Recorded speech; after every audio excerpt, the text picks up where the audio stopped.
Good morning વિદ્યાર્થી મિત્રો. ગયા લેક્ચરમાં આપણે 29મો દાખલો કમ્પ્લીટ કર્યો હતો અને 30મો દાખલો પહોંચ્યા હતા. બરાબર, જુઓ ચાલો.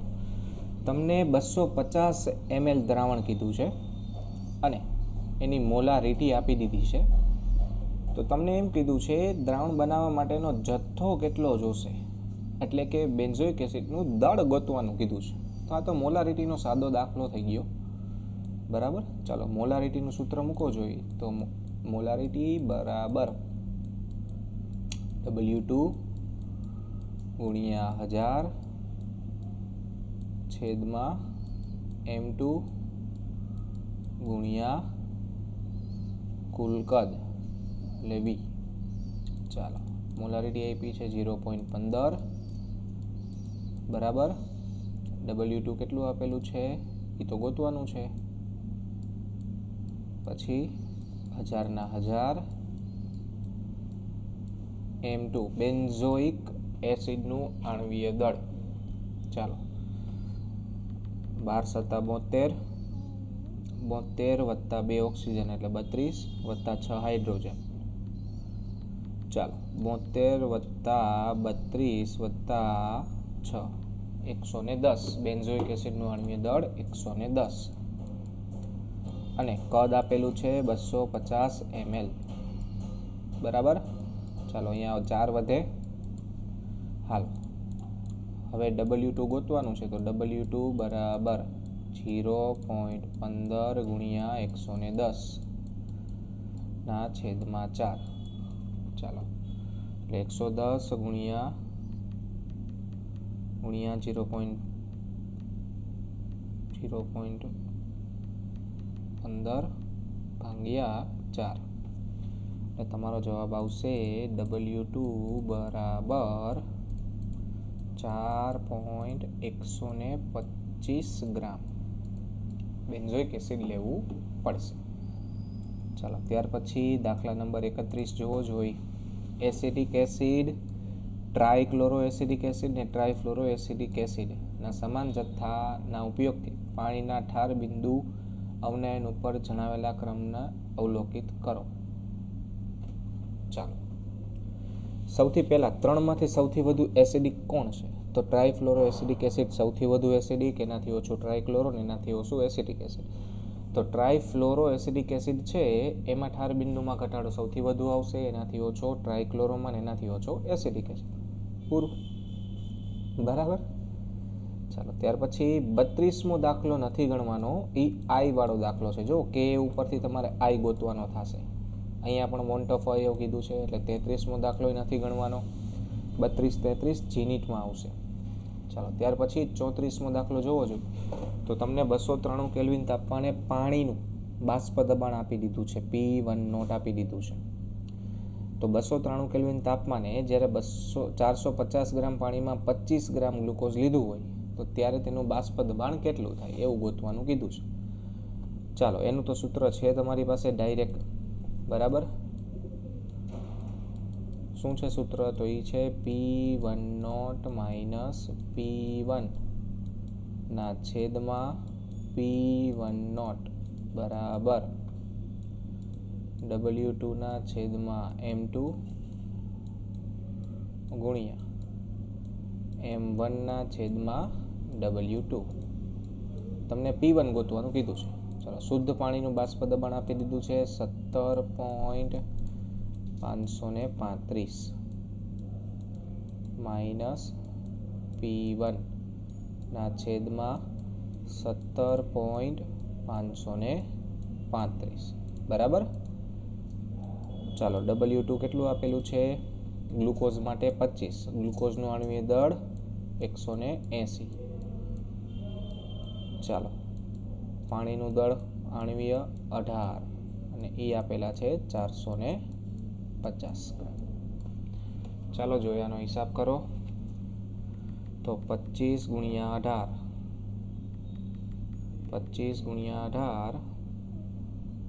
એટલે 450 થાય.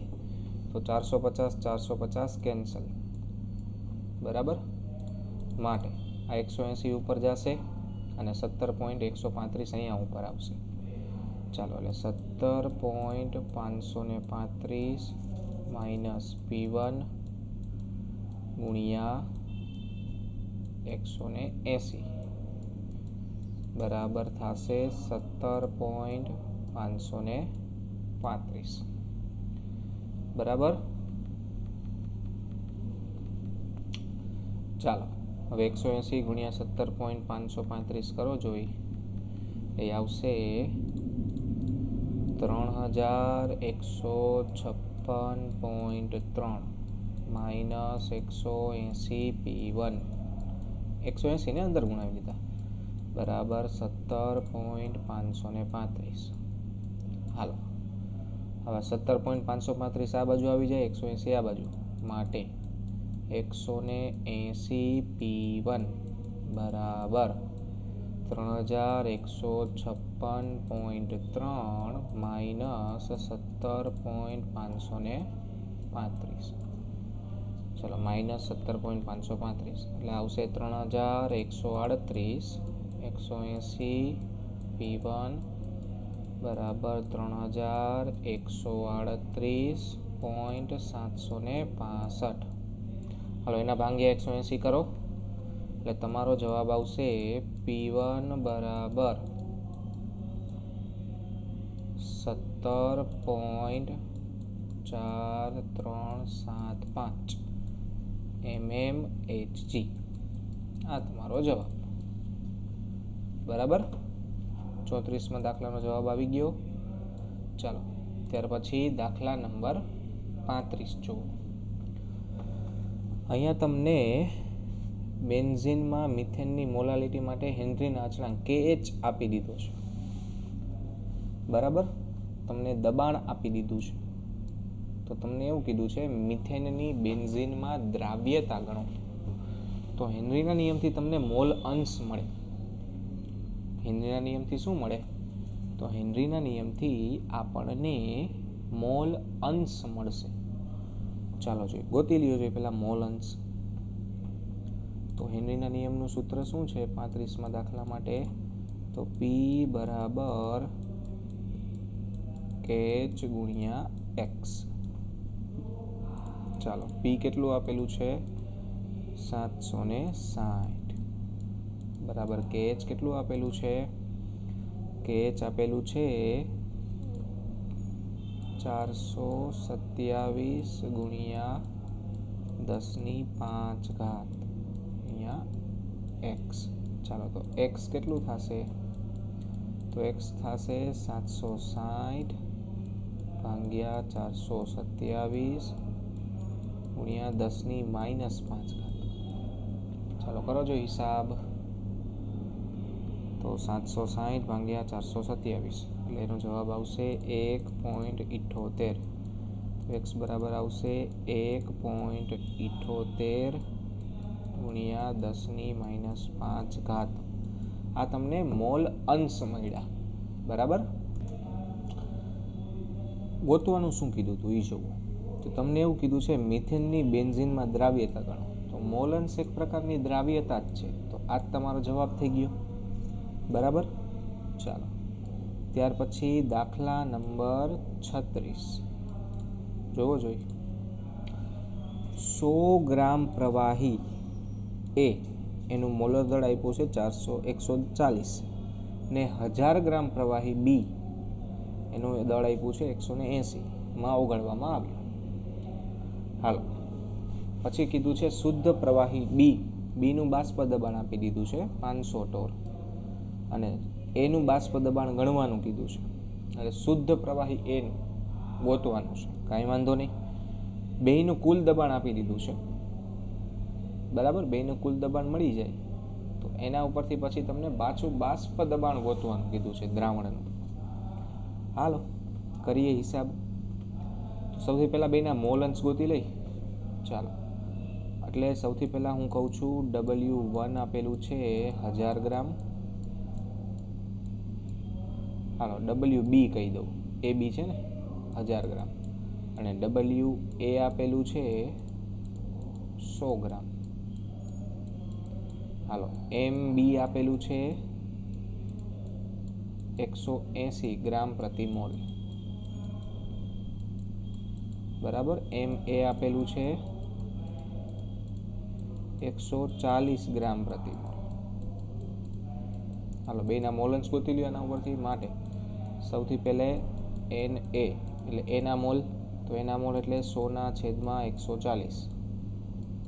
હાલો જોઈએ 100/140 કરો જોઈએ એટલે 10/14. ચલો 10/14. જવાબ આવશે 0.714. એવી રીતે બીના મોલ ગોતી લ્યો તો એ આવશે 1000/180. ચાલો 1000/180 એટલે એ આવશે 5.56. ચાલો તો 5.56 વત્તા 0.714 એ તમારા કુલ મોલ. માટે n ટોટલ બરાબર 0.714 વત્તા 5.56. ચાલો જવાબ આવશે 6.27. ચાલો આ તમને મોલન્સ મળી ગયા ટોટલ. આ ટોટલ મોલ મળી ગયા. તો હવે એના મોલન્સ, તો એના મોલન્સ આવશે NA/NT. ચાલો એટલે આવશે 0.714 ભાગ્યા 6.27. 0.714 ભાગ્યા 6.27. એનો જવાબ તમારો આવશે 0.1139. બરાબર. એને એકમાંથી માઇનસ કરી નાખો. માટે બીના મોલન્સ કેટલા આવશે? તો એ આવશે 1 - XA એટલે કે 1 - 0.1139. એનો જવાબ આવશે 0.8861. બરાબર. ચાલો તો આ તમને XA ને XB મળી ગયા. હવે તમને બીનું શુદ્ધ દબાણ આપી દીધું છે તો એના ઉપરથી આપણે PB ગણી લઈએ. તો PB બરાબર PB0 ગુણ્યા XB. માટે PB બરાબર PB0 કેટલું આપેલું છે જોવો જોઈ 500. તો આવશે 500 ગુણ્યા 0.8861.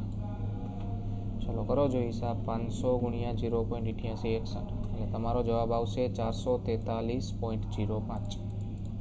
ચલો PB કેટલું આવે છે 443.05 ટોર. બરાબર. હવે શુદ્ધ એનું ગણવાનું કીધું. દ્રાવણનું કુલ દબાણ આપી દીધું છે 475. દ્રાવણનું કુલ દબાણ આપી દીધું છે 475. માટે PA કેટલું થશે? તો PA થશે P ટોટલ માઇનસ PB. માટે PA બરાબર 475 માઇનસ 443.05. હાલો જોઈ તો PA કેટલું આવે છે હિસાબ કરવો જોઈ 475 એટલે આવશે 31.95 ટોર. આ પહેલા પ્રશ્નનો તમને જવાબ મળી ગયો. ચાલો હવે શું ગોતવાનું કીધું છે? હજી શુદ્ધ એનું દબાણ ગોતવાનું કીધું. હાલો શુદ્ધ એનું દબાણ ગોતવું હોય તો શું કરવું પડશે? તો આપણે ઓલું સૂત્ર મૂકો હમણાં જે બી માટે મૂક્યું. તો PA બરાબર PA0 ગુણ્યા XA. માટે 31.95 બરાબર PA0 ગુણ્યા XA કેટલા હતા જોવો જોઈ. તો XA છે 0.1139. 0.1139. ચાલો માટે PA નોટ બરાબર 31.95 ભાગ્યા 0.1139. કરો જો હિસાબ.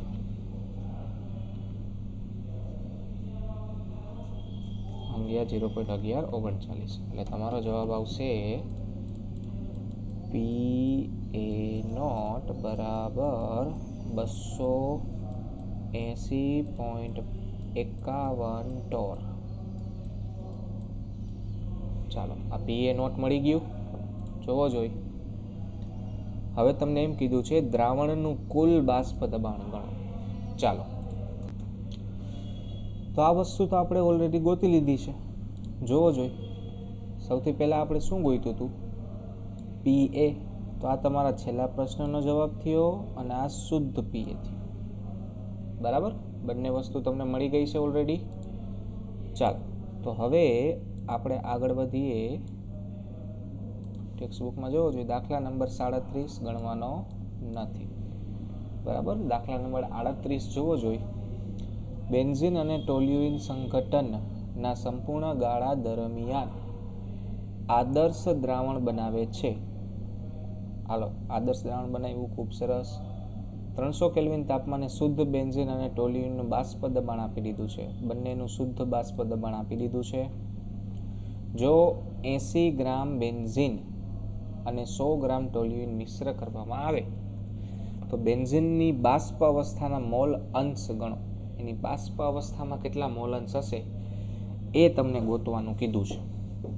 ચાલો, તો આખી રીત તમને ખબર છે. પહેલાં આના ઉપરથી હું P1 P2 ગોતીશ. P1 P2 ઉપરથી ટોટલ મળશે. ટોટલ ઉપરથી મારે બાષ્પ દબાણના મોલ અંશ ઉપર આગળ જવાનું થશે. બરાબર, ચાલો તો આગળ વધીએ આપણે.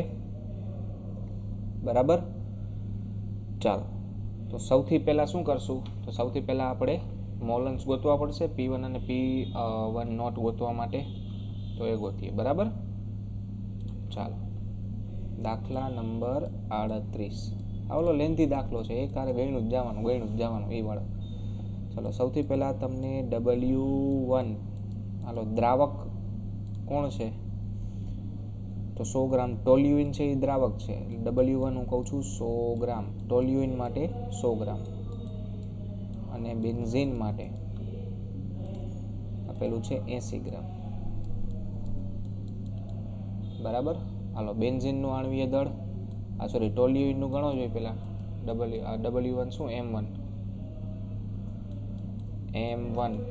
હાલો, ટોલ્યુઇન તો 12 6 72, 72 વત્તા 8 એટલે 80. ટોલ્યુઇન માટે આણ્વીય દળ આવશે 80 અને C6H6 12 6 72 ને 12 7 84, 84 વત્તા 8 80 નહીં આવે ભાઈ, અહીંયા 92 આવશે. અને એવી રીતે બેન્ઝીન માટે 12 6 72, 72 વત્તા 6 78. બેન્ઝીનનું દળ આવશે 78. ચાલો, સૌથી પહેલાં N1 ગોતીએ એટલે એ આવશે 100 ભાગ્યા 92. ચાલો કરો જોઈ. 100 ભાગ્યા 92 એટલે તમારો જવાબ આવશે 1.087. એવી રીતે બેન્ઝીનના મોલ અંશ ગણો. તો એ આવશે 80 ભાગ્યા 78. 80 ભાગ્યા 78 એનો જવાબ આવશે 1.051. હાલો, હવે કુલ મોલ એન ટોટલ તો એ થશે 1.087 વત્તા 1.051. 1.087 એટલે તમારો જવાબ આવશે એન ટોટલનો 2.1398. બરાબર, ચાલો હવે બેન્ઝીનના ટોલ્યુઇનના મોલ અંશ એટલે X1 N1 છેદમાં NT. ચાલો, એટલે 1.087 ભાગ્યા 2.138. ચાલો, તો 1.087 ભાગ્યા 2.138, તમારો જવાબ આવશે 5084, ને 1માંથી માઇનસ કરશો એટલે x2 મળી જશે. x2 બરાબર 1 - x1. ચાલો, એટલે 1 - 0.5084, તમારો જવાબ આવશે 0.4916. ચાલો, બંનેના મોલન્સ મળી ગયા. તો હવે એના ઉપરથી શું ગોતવાનું? તો એના ઉપરથી P1 બરાબર P10 ગુણ્યા x1 માટે ટોલ્યુઇનનું ગણો જોઈ. ટોલ્યુઇનનું કેટલું આપ્યું છે? 32.06. ચાલો, તો 32.06 ગુણ્યા 0.5084. ચાલો, 32.06 ગુણ્યા 0.5084, તો તમારો જવાબ આવશે 16.3. P1 આવશે 16.3 mmHg. હાલો, એવી જ રીતે P2 ગોતી લ્યો. બેન્ઝીન માટે આવશે P2 ગુણ્યા x2 માટે P2 બરાબર, હાલો, બેન્ઝીનનું કેટલું છે? 50.71, તો 50.71 ગુણ્યા 0.4916. ચાલો, 50.71 ગુણ્યા 0.4916, એનો જવાબ તમારો આવશે P2 બરાબર 24.93 mmHg. હાલો, આ બંનેના દ્રાવણનું આંશિક દબાણ મળી ગયું. હવે P ટોટલ કેટલું થાય દ્રાવણ માટે? તો P1 ગુણ્યા P1 વત્તા P2, સોરી. હાલો, એટલે 16.3 વત્તા 24.3, વત્તા 16.3, તમારો જવાબ આવશે 41.23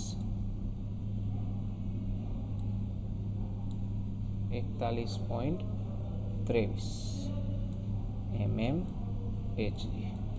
તમને કુલ દબાણ, દ્રાવણનું કુલ બાષ્પ દબાણ મળ્યું. તમને શું ગોતવાનું કીધું છે જોવો જોઈએ. બેન્ઝીનનો બાષ્પ અવસ્થામાં મોલન્સ ગોતવાનું કીધું. તો હવે આપણે બાષ્પ અવસ્થામાં જવું પડશે. આના ઉપરથી ક્યાં જવું પડશે? આના ઉપરથી આપણે જાશું બાષ્પ અવસ્થાએ. બરાબર? હાલો, હવે ખાસ ધ્યાન આપજો. એના માટેનું સૂત્ર આપણે અત્યાર સુધી ક્યાંય આવ્યું નથી, એટલે સૂત્ર લખી લેજો ભૂલ્યા વગર. શું છે સૂત્ર બેન્ઝીનના મોલન્સ ગોતવાનું? તો ભાઈ P2 ના છેદમાં P2 વત્તા P ટોટલ, આ તમને મોલન્સ આપશે. હાલો જોઈ, તો આનો હિસાબ કરો. P2 છે તમારું 24.93 ના છેદમાં 24.93 વત્તા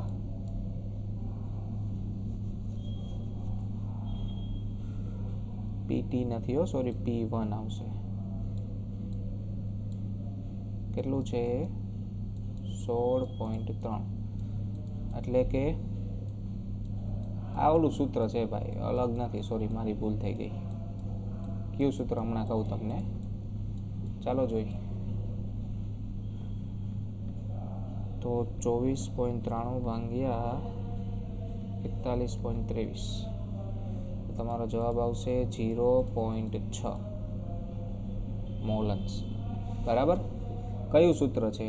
તો P2 બરાબર x2 ગુણ્યા P ટોટલ. યાદ આવ્યું કંઈ? આ સૂત્ર ઉપરથી મેં આ ગણતરી કરેલી છે.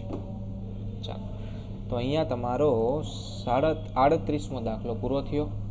બરાબર? ચાલો, હવે 40 અને 41મો દાખલો તમારે નથી ગણવાનો. કેમ? કારણ કે એ દાખલા I ઉપરથી છે, એટલે સિલેબસ 12 થઈ ગયા. હવે આપણે 39માં દાખલાની વાત કરીએ. એમાં હવામાં વાયુનું મિશ્રણ છે, એના મુખ્ય ઘટક કદથી આપેલા છે. જોજો, કદથી 20% કદથી ઓક્સિજન છે ને 79% કદથી નાઇટ્રોજન છે.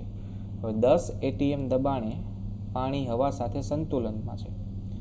હેનરી નિયમ અચળાંક ઓક્સિજનનો આપી દીધો છે અને નાઇટ્રોજનનો આપી દીધો છે. તો પાણીમાં આ વાયુ કેટલા પ્રમાણમાં ઓગળેલા હશે એ તમારે ગોતવાનું છે. ચાલો, તમને KH બેને આપી દીધા, બેનું કદથી પ્રમાણ આપી દીધું છે, તમને કુલ આટલા દબાણે સંતુલનમાં છે એમ કહી દીધું છે. તો સૌથી પહેલાં હેનરીના નિયમનો ઉપયોગ કરી અને તમે બંનેનું સંઘટન ગોતી શકશો. બરાબર? ચાલો,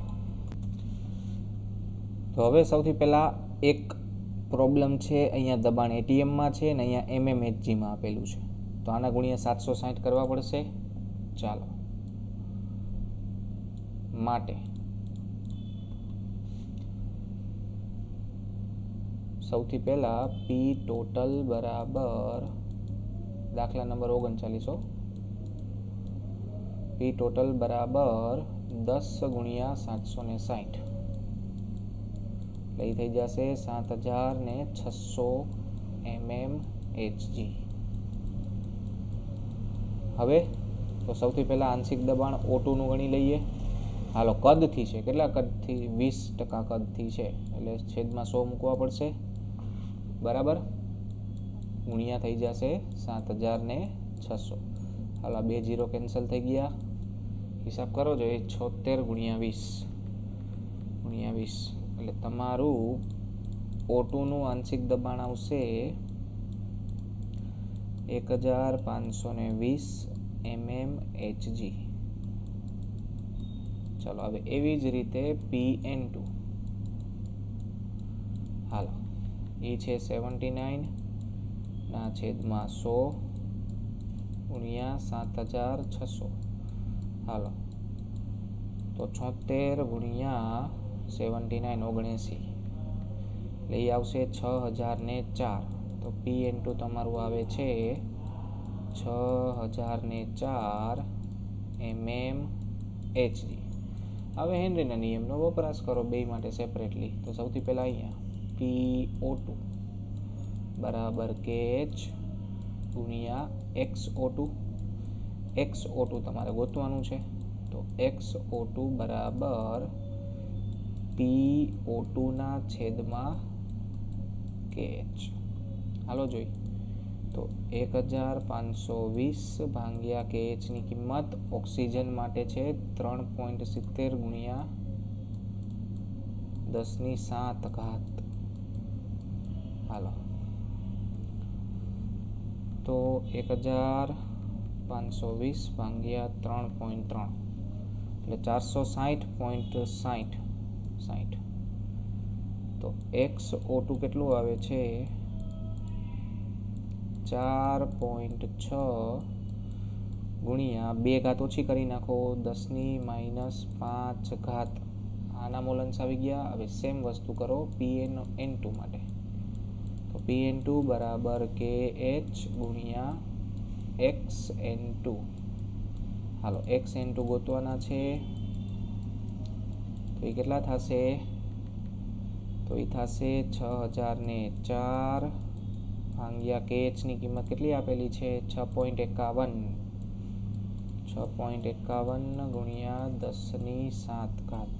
ચાલો, 6004 ભાગ્યા 6.51 એટલે એ આવશે તમારે XN2 બરાબર 9.22 ગુણ્યા 10⁻5. હાલો, બેનું સંઘટન મળી ગયું, મોલન્સ મળી ગયા. તો અહીંયા તમારો જવાબ આવી ગયો. જો બીજા ચેપ્ટરમાંથી તમારે એક્ઝામમાં, બોર્ડની એક્ઝામમાં દાખલા 110% પૂછાશે. ટોટલ કેટલા દાખલા આપણે કેન્સલ કર્યા? તો 40, 41, 37 બરાબર અને 32, 33. ટોટલ 5 દાખલા આપણે કેન્સલ કરેલા છે. બાકી આ તો મેં તમને સિલેબસમાં નહોતું તોય કરાવી દીધું છે બાકીનું બધું. બરાબર? તો અહીંયા તમારું ચેપ્ટર નંબર 2 કમ્પ્લીટ થાય છે. નેક્સ્ટ લેક્ચરમાં આપણે નવું ચેપ્ટર સ્ટાર્ટ કરીશું. ચાલો, એક જ ચેપ્ટર બાકી છે, પહેલું ચેપ્ટર. ઓકે. ચાલો, થેન્ક યુ સો મચ.